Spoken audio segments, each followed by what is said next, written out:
Jesús utiliza dos frases que nos dan ánimo.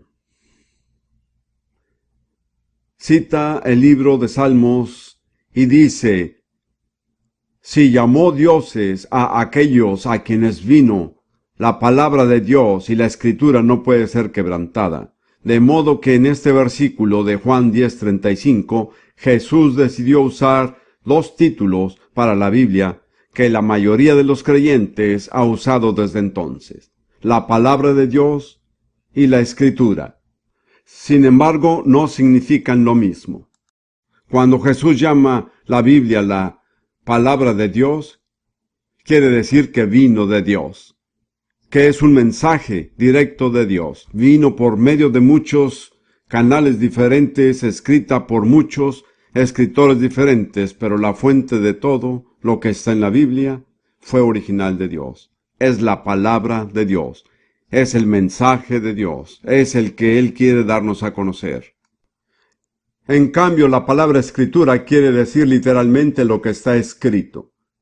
Y esa es una limitación. Dios ha hablado muchas palabras que no están en la Biblia. Pero en la Biblia están las palabras que Dios decidió poner por escrito para nuestro beneficio. Y que debemos recordar siempre que todo lo que está en la Biblia procura el bien del hombre. Contiene todo lo que necesitamos saber para encontrar el mejor camino en la vida y emprender un viaje seguro por este mundo hasta llegar a la eternidad con Dios. Voy a exponer brevemente en esta clase varios aspectos diferentes de lo que hace la palabra de Dios. No quiero detenerme en cada uno porque tomaría demasiado tiempo. Solo quiero tratar de abrir su entendimiento para comprender todo lo que Dios ha puesto a nuestra disposición por medio de su palabra. Esto es algo muy real para mí personalmente debido a mi propio trasfondo. Me nombraron profesor asistente de una cátedra en el King's College en Cambridge, en filosofía antigua y moderna. De modo que mi profesión era filósofo. Era filósofo porque buscaba las respuestas a los problemas de la vida. En realidad quería encontrar el significado y el propósito de la vida. No sé por qué exactamente, pero yo creía que había nacido con esta pregunta en mi interior. ¿Cuál es el significado de la vida? Antes de ser un adolescente ya estaba buscando la respuesta. Bien, asistí con regularidad a la iglesia en Gran Bretaña durante 10 años porque las escuelas a las que pertenecía nos exigían asistir a la capilla. Y aunque a mí me impresionaba lo que oía de la Biblia, no sentía que el cristianismo, tal como lo había visto, tuviera la respuesta. Así que cuando fui a la Universidad de Cambridge y ya no tenía que ir a la capilla todos los días, decidí que ya había cumplido con mi cuota de iglesia en mis primeros años y me alegraba que se hubiera terminado. Iba a buscar el significado de la vida en otra parte. Y para mí el lugar natural donde buscar parecía ser la filosofía. Me volví un estudiante aplicado en la investigación y con el tiempo llegué a ser profesor de filosofía. Aunque fui muy exitoso en mi carrera académica, no había encontrado la respuesta. Y luego estalló la Segunda Guerra Mundial y me di cuenta de que el ejército británico iba a enrolarme y quién sabe dónde iba a terminar. En el ejército no se puede llevar mucho equipaje, tiene que llevar todo en una bolsa larga, negra y redonda llamada macuto. Entonces mi gran problema, que no era el problema de la mayoría de los soldados, pero el mío sí, era ¿qué voy a llevar para leer? Al final concluí que había un libro, el más leído en el mundo, el más influyente en la historia de la humanidad por encima de todos. De cierto modo es un libro de filosofía, y me dije que no sabía mucho acerca del contenido de ese libro. ¿Sabe qué libro tenía en mente? La Biblia. Y mi estimación fue absolutamente correcta. Sin duda, es el libro más influyente en toda la historia de la humanidad. Me pregunto si alguien puede considerarse una persona educada si realmente no sabe nada acerca de la Biblia. Así que me compré una hermosa Biblia negra, nueva. Era inconcebible para mí que una Biblia fuera de otro color. Mi imagen de la religión era en esencia negra. Me pregunté cómo se lee la Biblia. Me dije que debía empezarse por el principio y leerse hasta el final. Entonces, en mi primera noche con el ejército, empecé a leer en Génesis 1:1. Suscité un gran revuelo en mi dormitorio. Había 24 soldados, y cuando me veían leer la Biblia, todos empezaban a susurrar. Creo que se sentían un poco avergonzados. El problema era que cuando yo no estaba leyendo la Biblia, no vivía como la gente que acostumbra a leer la Biblia. Era más bien lo contrario, sin entrar en detalles acerca de mis muchos pecados que eran muy evidentes. De modo que ahí estaba, leyendo la Biblia, viviendo una vida impía, y la Biblia fue el primer libro que me topaba al que no le encontraba ni pies ni cabeza. Yo había leído toda clase de autores, en griego, en latín, ruso, en francés, y siempre había tenido idea de lo que decían, de sus aciertos, de sus errores, pero la Biblia no tenía idea de qué hablaba, no sabía cómo clasificarla. ¿Era poesía? ¿Era historia? ¿Mitología? ¿O era filosofía? No parecía encajar en ninguna categoría. Pues bien, después de unos 9 meses, el autor de la Biblia se me reveló maravillosamente una noche en un cuartel del ejército, acerca de la medianoche. El Señor Jesucristo se reveló a sí mismo en mi vida, de tal manera que desde aquella noche hasta la fecha hay 2 cosas de las que nunca he dudado. Primero, que Jesús está vivo, y segundo, que la Biblia es un libro verdadero, relevante y de actualidad. En el instante en que encontré a Jesús, la Biblia cobró todo el sentido. No fue un largo periodo de lucha, sino de un día a otro. Esa es mi experiencia personal y mi trasfondo. Por eso estimo tanto la Biblia, y en los años que siguieron, casi 50 años desde aquel día, he tenido el privilegio de estudiar la Biblia, de compartirla y enseñarla a miles de personas, de muy diversos orígenes raciales, religiosos y de diferentes culturas. Y he descubierto que la Biblia es el único libro que conozco que habla a toda persona, de toda nación, de toda cultura. Así que no me avergüenzo de la Biblia. Nunca me disculpo por creer en la Biblia. Creo que los cristianos no deberían disculparse por su fe en la Biblia. No tienen que sentirse inferiores intelectualmente. Después de todo, yo era un filósofo profesional, y he estudiado toda clase de teorías acerca del origen del hombre y el origen del universo, toda clase de cosas.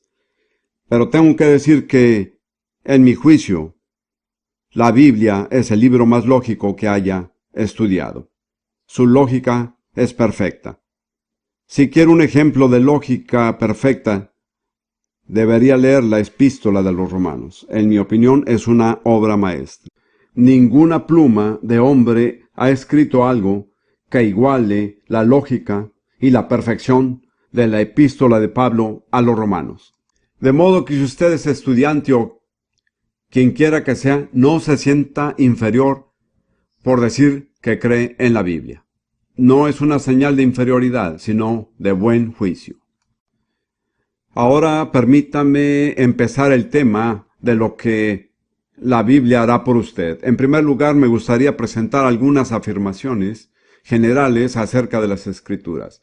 El Salmo 33, versículo 6, dice lo siguiente: Por la palabra de Jehová fueron hechos los cielos, y todo el ejército de ellos por el aliento de su boca. Cuando encontramos la palabra aliento, el término hebreo en realidad es espíritu, porque es la imagen del Espíritu de Dios que viene con su palabra. Cuando Él habló su palabra, su espíritu vino junto con ella, tal como cuando yo hablo una palabra y mi aliento acompaña la palabra. Y esto nos revela cómo todo el mundo creado llegó a existir. No es complicado. Vino por la palabra del Señor y el espíritu de su boca. Estos son los 2 agentes de Dios en toda la creación. Si lee el relato de la creación en Génesis, verá con qué exactitud concuerda. Este es un pensamiento asombroso que quiero que usted se grabe. Cuando usted lee la Biblia y la asimila y deja que ella haga su obra en usted, todo el poder creativo del Dios Todopoderoso está obrando en usted. Porque Dios no usó nada aparte de su palabra y su espíritu para crear el universo. Y la misma palabra, el mismo espíritu, están a nuestra disposición cuando leemos la Biblia. Entonces nunca ponga límite a lo que la Biblia puede hacer en su vida. Salga, mire las estrellas, mire el sol, mire los océanos, mire las montañas. El tremendo poder creativo de Dios manifestado. Y luego diga para sí, los mismos agentes que crearon todas esas cosas están obrando en mí cuando leo la Biblia. Y más adelante en el Nuevo Testamento, en Primera de Tesalonicenses 2, versículo 13, Pablo escribe a la iglesia en Tesalónica, que era una iglesia joven que se había formado recientemente. Y él recuerda cuán poderoso había sido el efecto de su ministerio allí, y da gracias a Dios por esos cristianos. Y esto es lo que les dice a ellos. Por lo cual también nosotros, sin cesar, damos gracias a Dios de que cuando recibiste la palabra de Dios, que oíste de nosotros, la recibiste no como palabra de hombres, sino según es en verdad la palabra de Dios, la cual actúa en vosotros los creyentes. Pablo enfatiza que esto no es el producto de la sabiduría humana, sino la palabra de Dios, es Dios hablándonos. Pero no hará su obra completa hasta que la recibamos con fe. Funciona con eficacia en aquellos que creen. La incredulidad anula el efecto de la palabra de Dios, pero si abrimos nuestros corazones en fe, si la creemos, obra poderosamente. Y lo que voy a hacer esta noche es describirles algunos de los efectos que produce la palabra de Dios cuando la reciben con fe. Enseguida en la epístola a los Hebreos, el autor tiene sin duda algo que agregar también. En primer lugar, habla acerca de Israel, el pueblo de Dios, en el Antiguo Testamento, de cómo fueron sacados de Egipto de forma sobrenatural mediante señales y prodigios. No obstante, por incredulidad nunca entraron en la tierra que Dios les había prometido. Y el escritor de la epístola comenta acerca de esto en Hebreos 4, versículo 2, y dice acerca de Israel, porque también a nosotros se nos ha anunciado la buena nueva como a ellos. Pero no les aprovechó el oír la palabra, por no ir acompañada de fe en los que la oyeron. De manera que ellos oyeron la palabra de Dios, pero no produjo en ellos lo que Dios había dispuesto. No trajo los resultados de las bendiciones, porque no fue acompañada de fe. Solo cuando se mezcla con fe, produce en nosotros lo que Dios quiere. Pero le contaré brevemente, más adelante, cómo, si carece de fe, usted puede obtenerla. No se desespere. Si usted está aquí esta noche y dice que le gustaría recibir la palabra de Dios con fe, pero no sabe si realmente tiene fe, una de las maravillas acerca de la palabra de Dios es que ella produce fe. Veremos esto más adelante. He aquí otro concepto general acerca de la palabra de Dios en Hebreos 4, versículo 12. Hebreos 4, 12. Porque la palabra de Dios es viva y eficaz, y más cortante que toda espada de dos filos, y penetra hasta partir el alma y el espíritu, las coyunturas y los tuétanos, y discierne los pensamientos y las intenciones del corazón. Qué tremenda lista de datos acerca de la palabra de Dios. Está viva, no muerta. Es poderosa. Es más cortante que toda espada de dos filos, o en lenguaje moderno, es más cortante que cualquier bisturí de cirujano. Puede penetrar donde ningún bisturí logra llegar. Puede separar las coyunturas de los tuétanos. Es más reveladora que cualquier examen psiquiátrico. Es capaz de separar lo más íntimo de nuestro ser, el espíritu y el alma. Después, el autor afirma que discierne los pensamientos y las intenciones del corazón. Recuerdo que alguien dijo: tenga presente que cuando usted lee su Biblia también lo está leyendo a usted. Y en cierto sentido tenemos que acercarnos a la Biblia con asombro, porque va a sacar a la luz aquello que hay en nosotros que ni siquiera sabíamos que estaba ahí. Dios siempre lo hace en su misericordia. Tal vez tengamos problemas que nos impiden triunfar verdaderamente en la vida. Tal vez no somos conscientes del problema, pero si acude a la Biblia y permite que ella le examine, ese bisturí llegará hasta lo más profundo donde ninguna herramienta humana puede llegar y le señalará problemas que usted jamás pensó tener. Por ejemplo, si somos honestos, la mayoría de nosotros tenemos un problema con el orgullo, pero muchos de nosotros no estamos conscientes de tenerlo. Pero si dedica tiempo a la Biblia, tarde o temprano empezará a descubrir esa raíz oculta de orgullo en su vida que tiene que tratarse antes de que Dios pueda realmente bendecirlo como Él quiere. Ahora quiero hablar acerca de una serie de resultados específicos que produce la Biblia. Me refiero a las Escrituras como tales, pero también hablo con frecuencia de mi experiencia personal. Muy rara vez predico teorías. Casi todo lo que predico se origina en las experiencias que he vivido.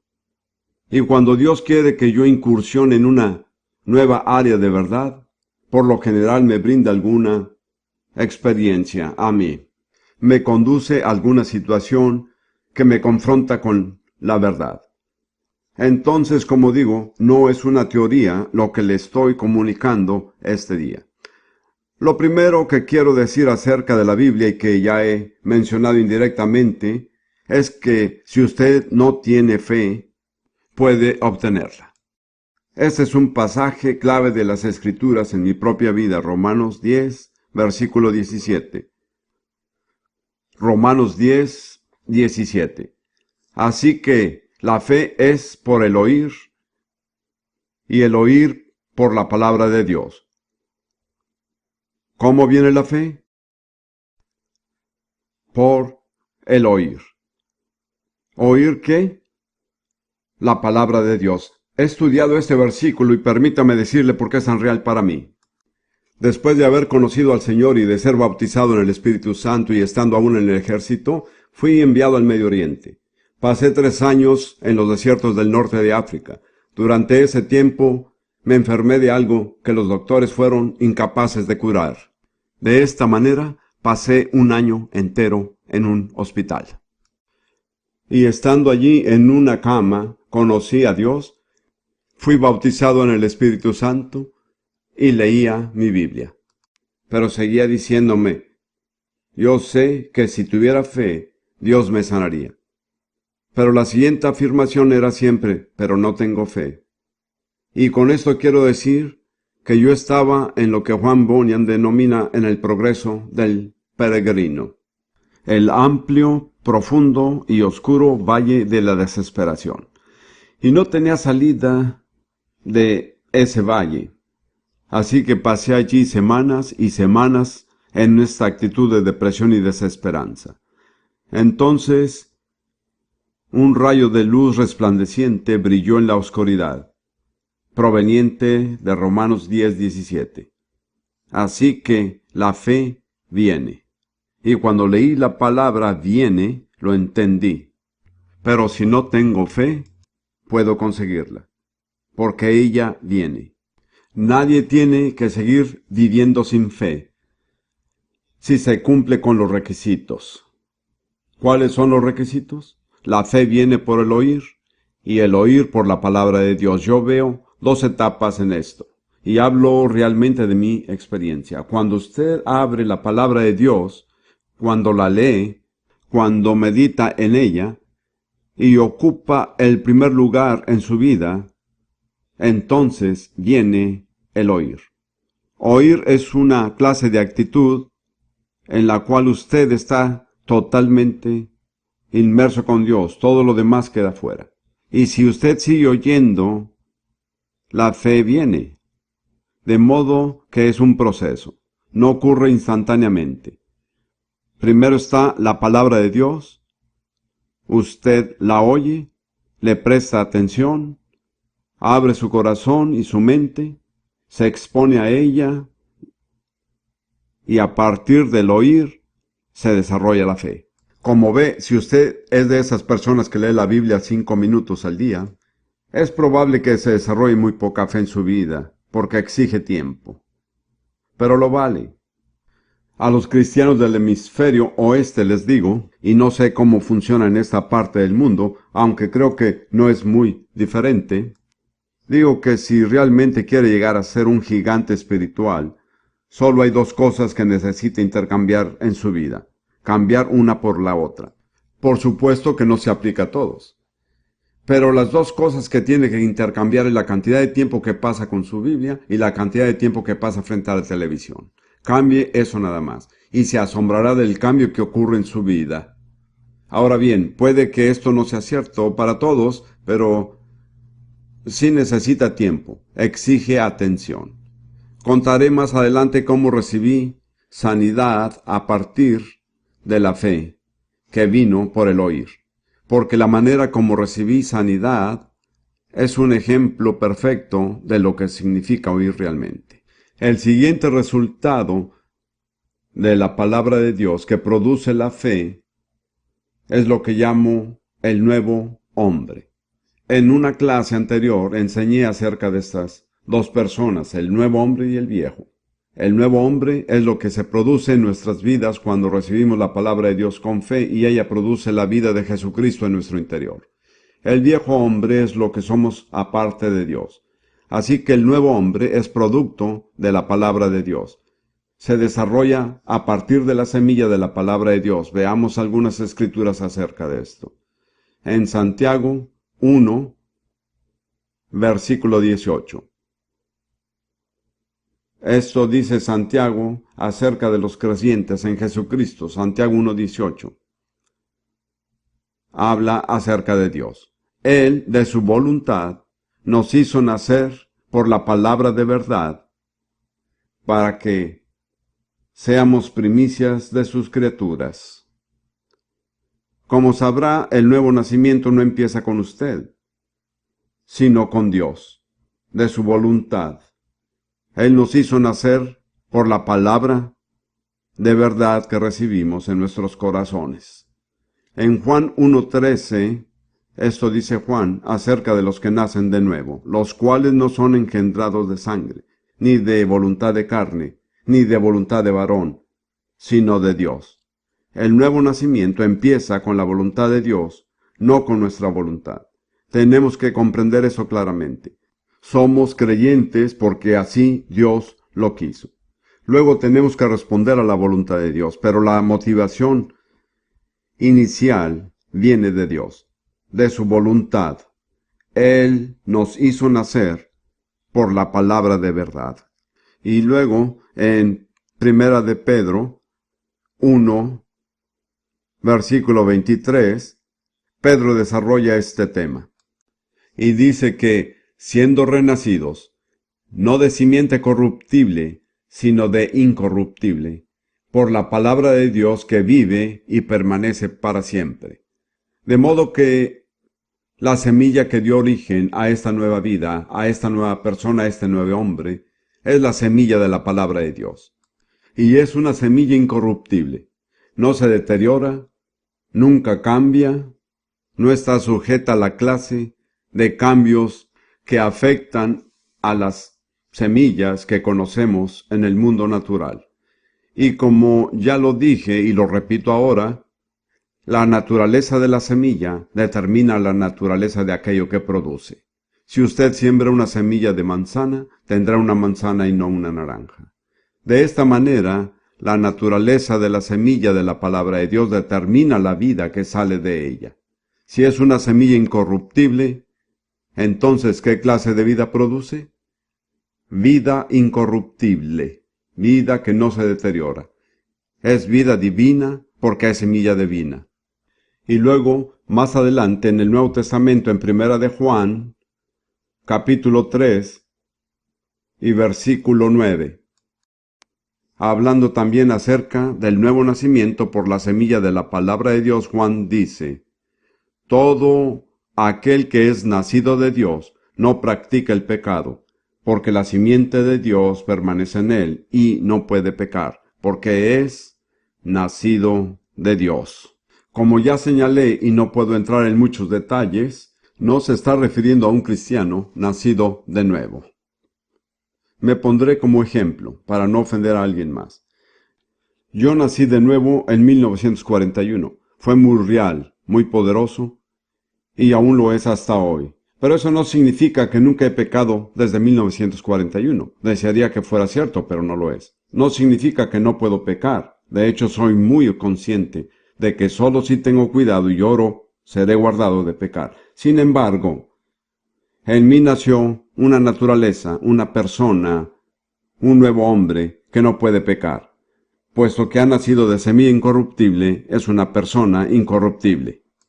Hay otra naturaleza con la que tengo que lidiar que se llama el viejo hombre, lo que yo era antes de venir a Cristo. El viejo hombre no puede dejar de pecar. Esa es la esencia de su naturaleza, es un rebelde. Entonces, cuando somos cristianos nacidos de nuevo, la clase de vida que llevamos dependerá de la naturaleza que nos controla. Mientras el nuevo hombre tiene el control, llevaremos una vida que no peca. Pero cada vez que el viejo hombre regrese y empieza a actuar y a tomar el control, el resultado inevitable será el pecado. No obstante, debemos saber que en nosotros ha nacido una naturaleza incorruptible de la semilla de la palabra de Dios. Una naturaleza que no peca. Una naturaleza que es pura y santa. Es una naturaleza de Dios mismo que es impartida por medio de la semilla de la palabra de Dios. Es esa naturaleza la que nos hace hijos de Dios. Y eso procede de la palabra de Dios. Cuando esto lo ponemos en términos humanos, por ejemplo, cuando nace un bebé en el mundo, lo primero que necesita es realmente un alimento adecuado. Puede que sea un bebé muy saludable, pero si no recibe alimento adecuado, pronto empezará a debilitarse y tarde o temprano morirá. Lo mismo sucede con el cristiano nacido de nuevo. Cuando usted nace de nuevo, tiene en su interior una nueva naturaleza, una nueva persona, en usted que pide alimentos a gritos. Ya sabe, cuando los bebés no reciben alimentos, ¿sabe lo que hacen? Lloran. Y hay algo dentro del cristiano nacido de nuevo que empieza a llorar si no recibe alimento. Lo maravilloso acerca de la palabra de Dios no solo es la semilla que produce nuestra vida, sino el alimento que nutre la nueva vida. Y las Escrituras lo dicen claramente.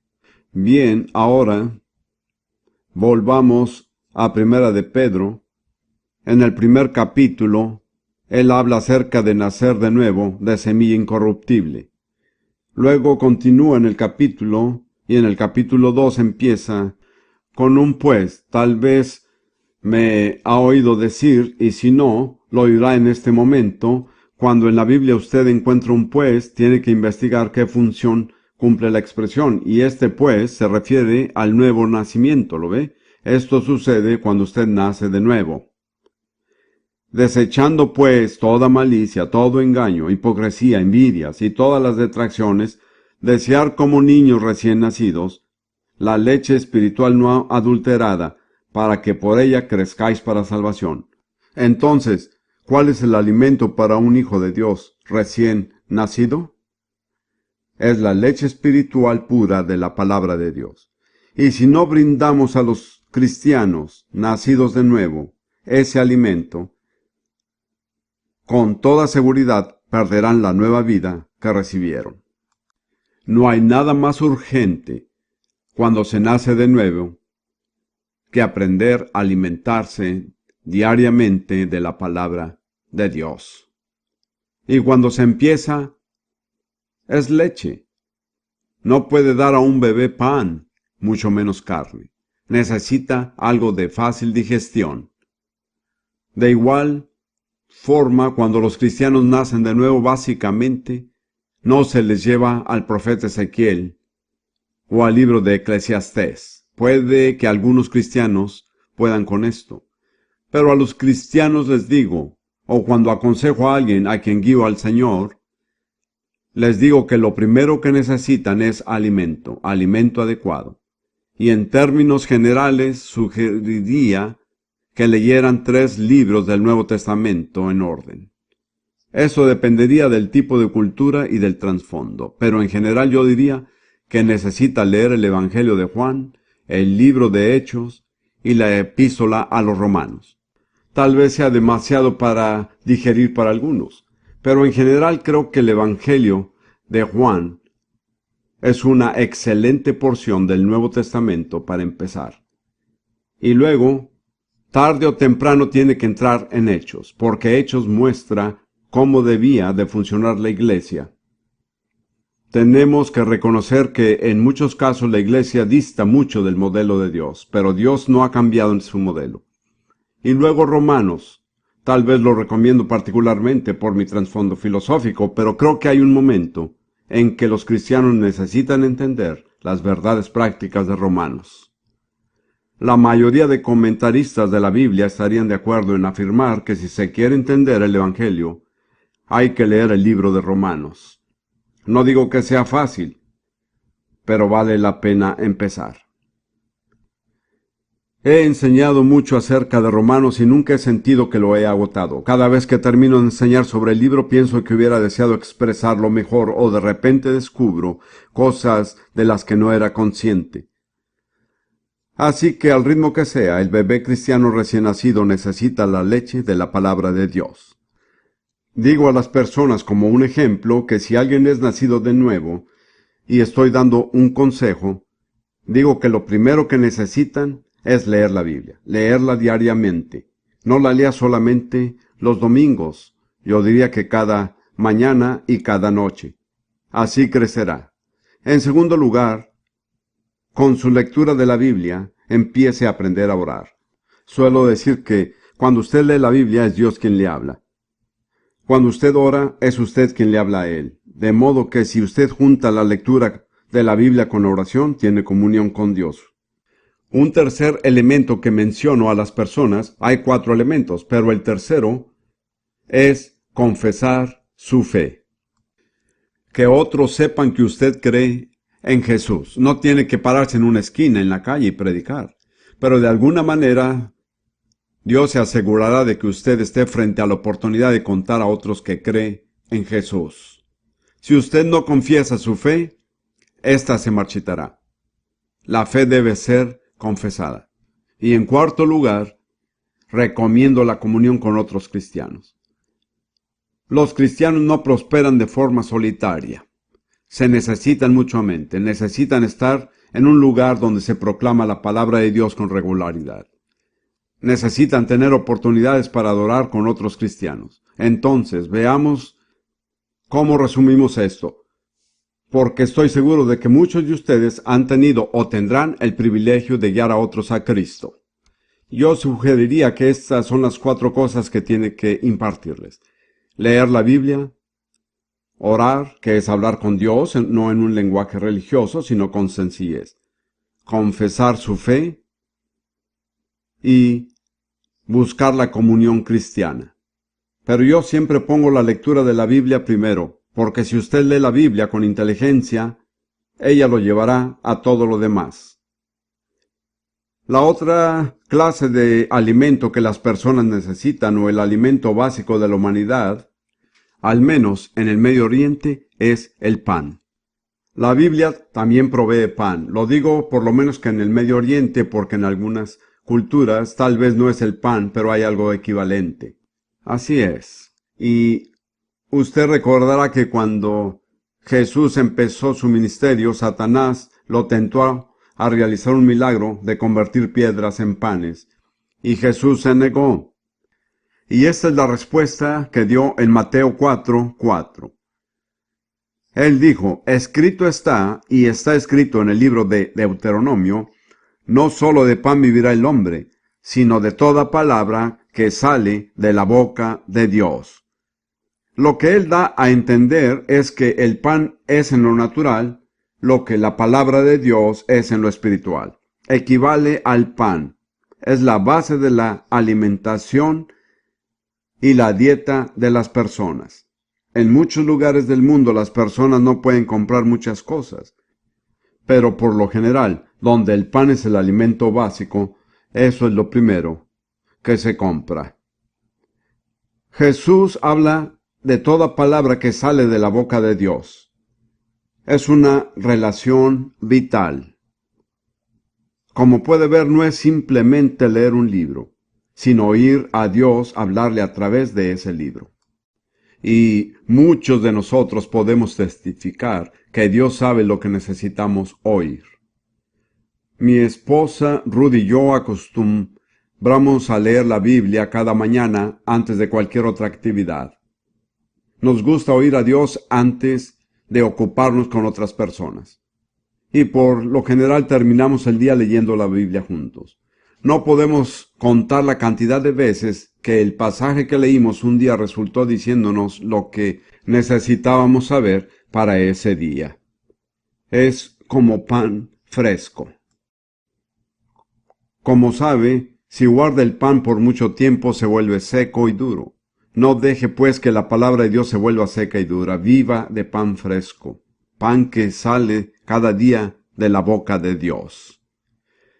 Luego viene un nivel avanzado de nutrición espiritual que la Biblia denomina alimento sólido. En la epístola a los Hebreos, el escritor habla al respecto. Hebreos capítulo 5,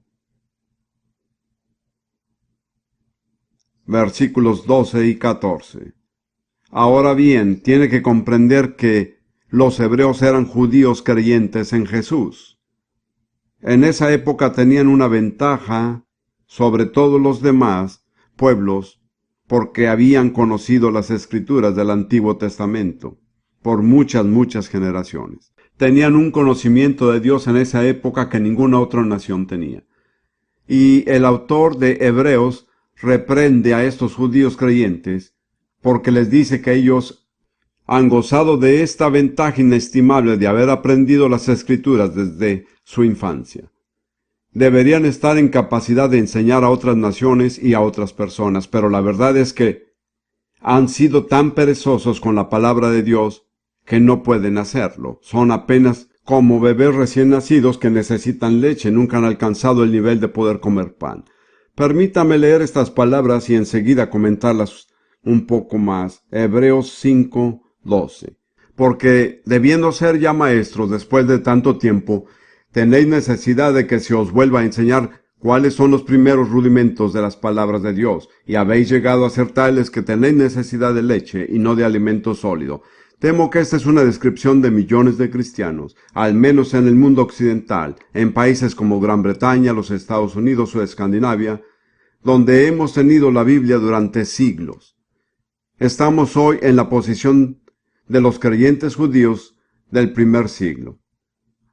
Ahora, esto no es necesariamente cierto para todos los que están aquí, pero tenemos esta responsabilidad no sólo de vivir de leche o incluso de pan, pero de crecer y madurar hasta el punto en el que podemos tomar todo el alimento. Así que el autor prosigue en Hebreos 5:13.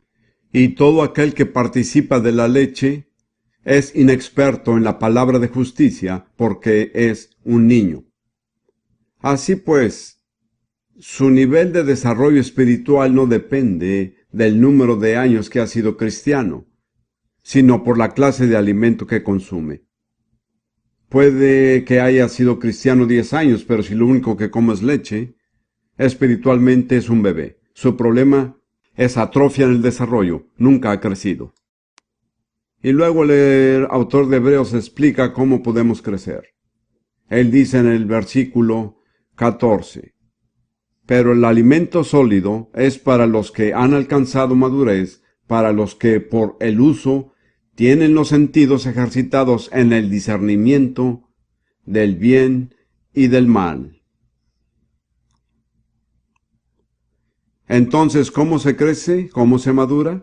Es un asunto de práctica, de lectura cotidiana de la Biblia y de ponerla en práctica en las situaciones que confronta día a día, porque la Biblia arroja luz sobre toda situación, de modo que si usted vive realmente en la Biblia, cuando una nueva situación o un problema se desarrolla, ha adquirido entendimiento, comprende lo que es y sabe cómo manejarlo, y entre más sabe cómo manejarlo, más experimentado se vuelve. Nuevamente tengo que decir que me refiero a los cristianos que llamamos del Occidente. Podría llorar muchas veces cuando veo con qué facilidad son engañados. Hemos visto ejemplos muy publicados de ministerios muy conocidos que han explotado al pueblo de Dios, que han engañado al pueblo de Dios. El pueblo de Dios no debería caer en ese engaño, pero el problema es que no ejercitaron sus sentidos para discernir entre el bien y el mal. Se comían todo entero. Si el predicador gritaba bastante fuerte y hacía suficiente ruido, ellos pensaban que debía de ser Dios. Y no estoy contra los gritos. La Biblia manda gritar en muchas instancias. He descubierto que el Espíritu Santo no golpea a las personas. Si se siente presionado, deténgase y examine. Es muy probable que no sea el Espíritu Santo. No sé qué piensa usted de la música rock, pero para mí es una tortura. No me gusta tener mis sentidos bajo ese asalto constante. No creo que el Espíritu Santo nos trate de esa manera. ¿Ve a lo que me refiero? Tiene que ser sensible. Cultive la sensibilidad del Espíritu Santo. Mientras más se mueva y viva en la palabra de Dios, más podrá discernir. Así no podrán engañarlo y explotarlo. Es absolutamente esencial que los cristianos crezcan. Y la manera para crecer es desarrollarse hasta poder tomar alimento sólido. Bien, debemos avanzar. El efecto siguiente de la palabra de Dios que quiero mencionar es lo que yo llamo iluminación mental. Podríamos citar muchos pasajes, pero solo tomaré un versículo del Salmo 119. Salmo 119. Como bien sabe, este es el salmo más largo. Y cada versículo de ese salmo contiene alguna frase que describe la palabra de Dios.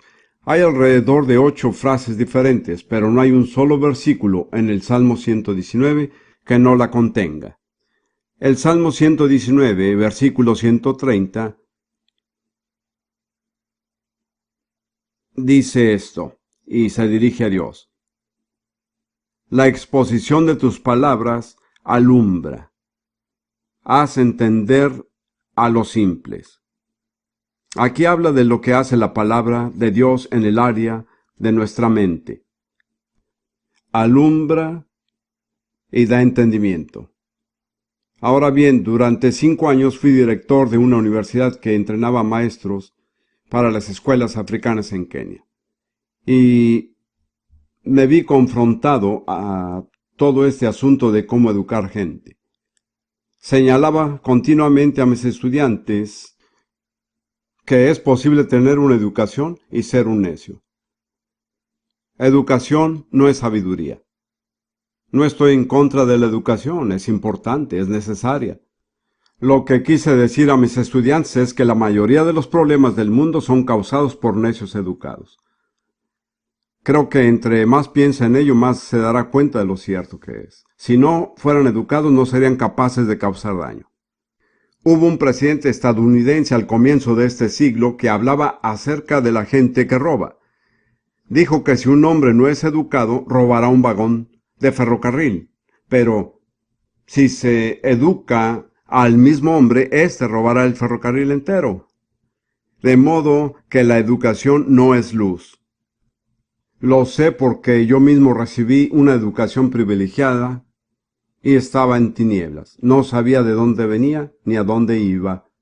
No sabía cómo encontrar el camino correcto en la vida, pero cuando se trataba de tomar exámenes y escribir tesis podía tener éxito. Era educado, pero vivía en tinieblas. Y esta es la condición de millones de personas. Son educadas, pero necias. Educadas, pero no saben cómo andar por un camino recto en la vida. Usted verá que hay tantas personas educadas que terminan con problemas morales, físicas y mentales como las personas sin educación. Un escritor francés dijo, más o menos así, que hay más ebrios viejos que médicos viejos. Entonces, el hecho de que una persona tenga educación no garantiza una buena vida o éxito verdadero. La palabra de Dios alumbra, nos muestra dónde estamos, nos muestra nuestros verdaderos problemas y nos enseña las respuestas. Como ve, en el mundo natural nada reemplaza a la luz. Ninguna cosa en este mundo puede hacer lo que hace la luz. Vuelvo a pensar en mis estudiantes en África. Yo traté de inculcarles esto. Entonces, cuando estábamos en el salón de clases, yo decía, si este salón estuviera en total oscuridad, ¿cómo nos desharíamos de las tinieblas? Y entonces esperaba un poco y decía que abrieran todas las puertas y ventanas y dejar que el viento soplara las tinieblas. Ellos decían no. O tal vez debería enviarlos a traer escobas para barrer y sacar la oscuridad. Y ellos decían por supuesto que no. Y yo preguntaba, entonces, ¿qué hacemos para echar las tinieblas? Y algún estudiante decía que encendiéramos la luz. Eso es. Donde llega la luz, la oscuridad ya no puede existir. Abrir su corazón y su mente a la palabra de Dios es encender la luz en su mente. Permite ver quién es usted, la verdadera naturaleza de sus problemas. Había buscado al menos durante 15 años el verdadero significado de la vida, pero una educación como la que tuve no me lo había mostrado. Cuando la luz de la Biblia llegó, yo empecé a entender, a comprender lo que realmente necesitaba, lo que le daría sentido y éxito a mi vida. Y dice este versículo que ella da entendimiento al simple. La palabra simple se valora poco estos días. Déjeme decirle que hay mucho que decir acerca de ser simple. No se complique. Si se complica mucho, nunca sabrá realmente si ha encontrado la solución o no. Pero si usted es simple y esencial, usted dice, por ejemplo, quiero felicidad, quiero amor, quiero saber cuál es la mejor forma de vivir. No busque algo demasiado profundo. Pienso en los filósofos que yo estudié. Me estremezco cuando pienso que el filósofo Immanuel Kant, un filósofo alemán, escribió frases que llenaron más de 2 páginas antes de ponerle punto final. La Biblia es completamente diferente, ¿lo ha notado? Dice las cosas más complejas en los términos más breves.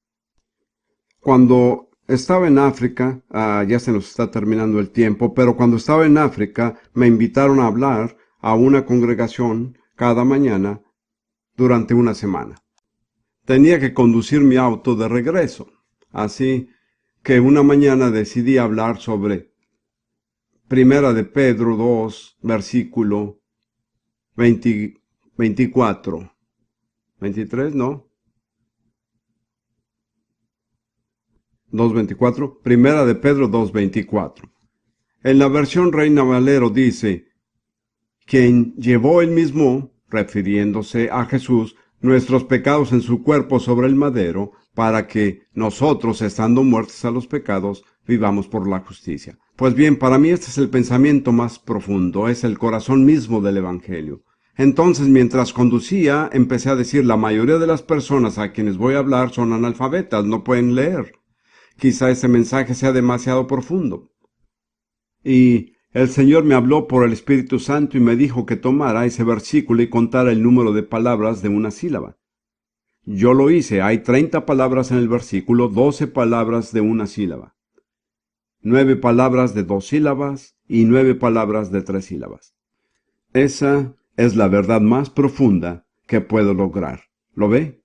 Pero está expresada en un lenguaje sencillo. Si usted se complica demasiado, en realidad no sabe si está hablando la verdad o no.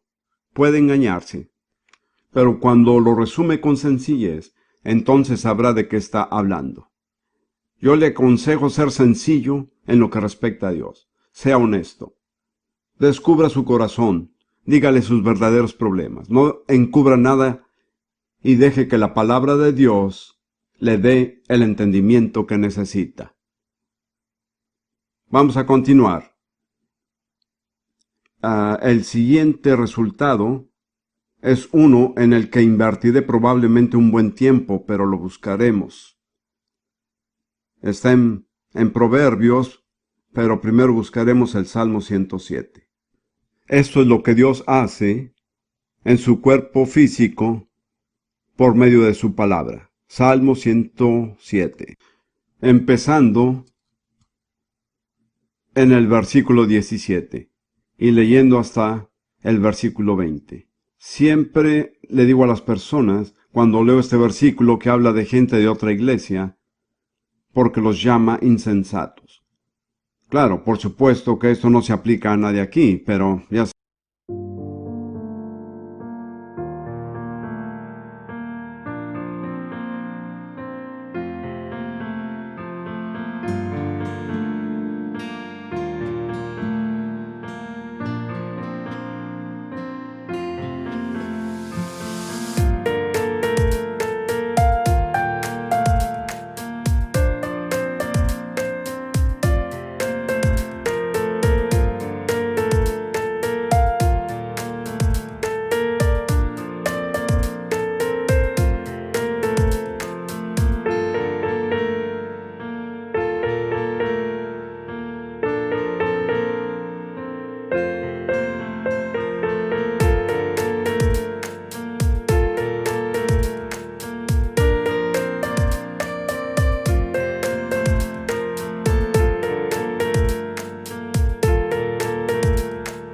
sabe a gente en otras reuniones. Dice, fueron afligidos los insensatos a causa del camino de su rebelión y a causa de sus maldades. Su alma abominó todo alimento y llegaron hasta las puertas de la muerte. En otras palabras, ellos estaban, como se dice, a las puertas de la muerte. Habían agotado toda ayuda.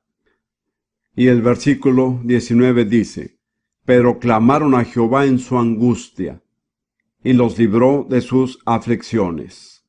Mi comentario al respecto es que algunas personas acuden a la oración demasiado tarde. Llegan al final del camino, están en las puertas de la muerte, nada puede ayudarlas y entonces claman al Señor. Pero Dios es tan misericordioso que aún así escucha. Así encontramos la respuesta de Dios en el versículo 20. Envió su palabra y los sanó y los libró de su ruina. ¿Cómo contestó Dios su clamor por sanidad? ¿Qué envió Él? Su palabra. ¿Entiende? Por medio de su palabra. Él proveyó sanidad para sus cuerpos físicos. Si mira los versículos 19 y 20, dice en estos dos versículos que Dios los salvó, los sanó y los libró. Estos son los tres grandes actos de la misericordia de Dios. Él salva del pecado, sana la enfermedad y libra del poder de Satanás. ¿Qué usa para hacerlo? ¿Qué es lo que le envía? Él envía su palabra para salvar, sanar y librar. Hay algunos de ustedes aquí que tienen algún problema físico. Tal vez dirían, me gustaría que el hermano Prince se detuviera y orara por mí. Quiero decirles que Dios lo está visitando ahora mismo.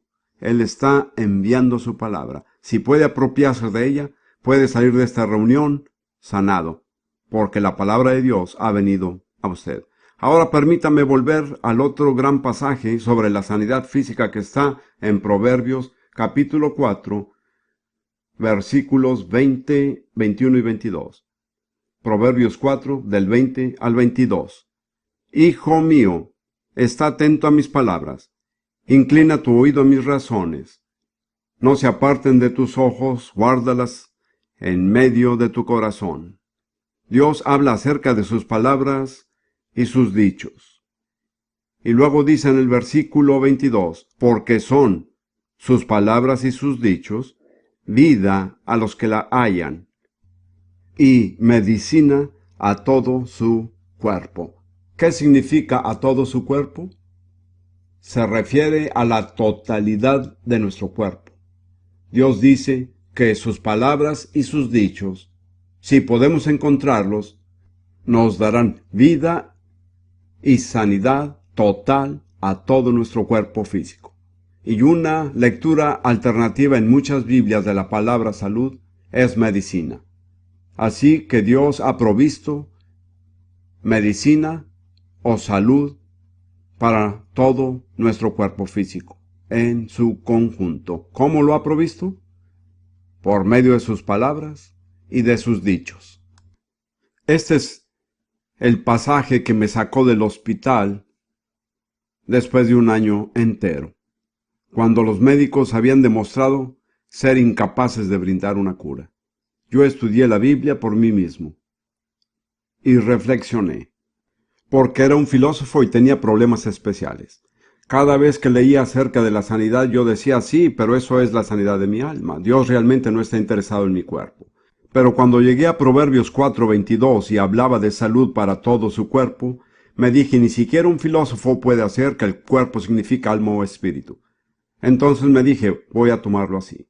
Y decidí que lo tomaría como mi medicina. Yo era asistente médico, así que sabía cómo administrar medicinas. Me dije, voy a tomar la palabra de Dios como es mi medicina. Luego dije, ¿cómo se toma una medicina? La respuesta usual es 3 veces después de las comidas. Ahora, este es un ejemplo muy sencillo. Podría haber sido muy inteligente y seguir enfermo, pero fui sencillo y me sané.